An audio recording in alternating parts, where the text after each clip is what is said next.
As everybody knows, we have a lot of sources in the government with outside the government, and we track what George Soros is up to. But rarely do I read articles in the MSM that actually tell the truth and actually get what's going on, because I'm watching the left all over announce, we're going to overthrow Trump, we're going to burn down cities, we're going to kill him, you know, just everywhere the last few weeks, and then almost nothing in MSM until the last day or so. This article came out Saturday, but it's really started to break now, where they've got former CIA people saying that Trump's, quote, a domestic enemy, overthrow him. I mean, this is just unprecedented craziness over a national security advisor, lining up phone calls for the president. This is just unbelievable to see the whole power structure in revolt. And now, for like an hour and 15 minutes, Trump has been giving a press conference that we've got excerpts of. He's still going, that Hillary's the Russian spy, and it's all going to be brought out. And again, I've begged Trump personally. And the media, when they ask me about Trump, they never print this because they don't want this out there. Oh, you know what Trump said? He said this.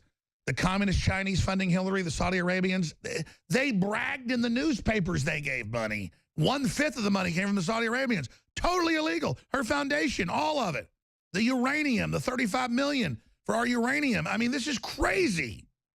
She met with Putin twice secretly when she was Secretary of State. Quite frankly, under the purview of the president, she could do it. But now they're saying this president can't talk to the Russians?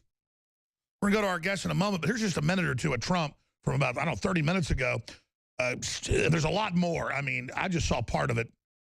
This is Trump getting into Hillary and the fact that this is the key. They're trying to undermine the election, say the American people didn't elect him, trying to make it like a Russian agent when she's the one in bed with him, and the communist Chinese and the Saudis and the Vatican and everybody else, the Pope, the whole Catholic Church turning against him. I mean, they're the ones that are weak, folks. We're strong, and Trump is so real. To see a real president in there calling the fake media out, it's amazing. We're on the New York Post reporter, Paul Sperry. I appreciate coming on here in just a minute. How Obama is scheming to sabotage the Trump presidency in a bunker 2 miles away with 30,000 activists. But first, here's a clip of the president. And if I don't, does anybody really think that Hillary Clinton would be tougher on Russia than Donald Trump? Does anybody in this room really believe that? Okay? But I tell you one thing. She tried to make a deal. She had the reset. She gave all that valuable uranium away. She did other things. You know, they say I'm close to Russia. Hillary Clinton gave away 20% of the uranium in the United States. She's close to Russia. Can we? You know what I gave to Russia? You know what I gave? Nothing. Can we conclude there'll be no response to these particular provocations? Yeah, I'm not going to tell you anything about what response I do. I don't talk about military response. I don't say I'm going into Mosul in 4 months. We are going to attack Mosul in 4 months. Then 3 months later, we are going to attack Mosul in 1 month. Next week, we are going to attack Mosul. God, he's Meantime, awesome. Mosul is very, very difficult. You know why? Because I don't talk about military, and I don't talk about certain other things. You're going to be surprised to hear that. And by the way, my whole campaign, I'd say that. Right. So I don't have to tell you.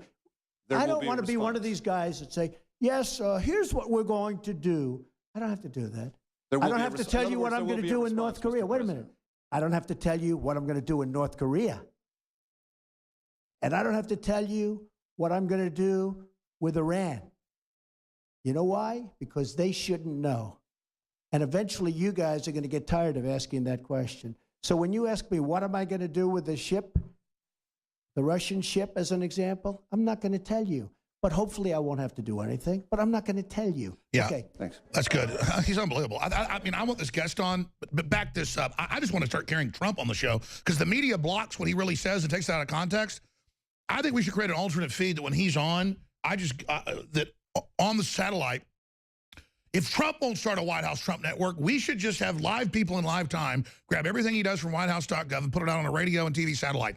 That's it. I'm doing it. I already have the TV satellite. That's it. That's it. I'm launching it. I'm launching the Trump network.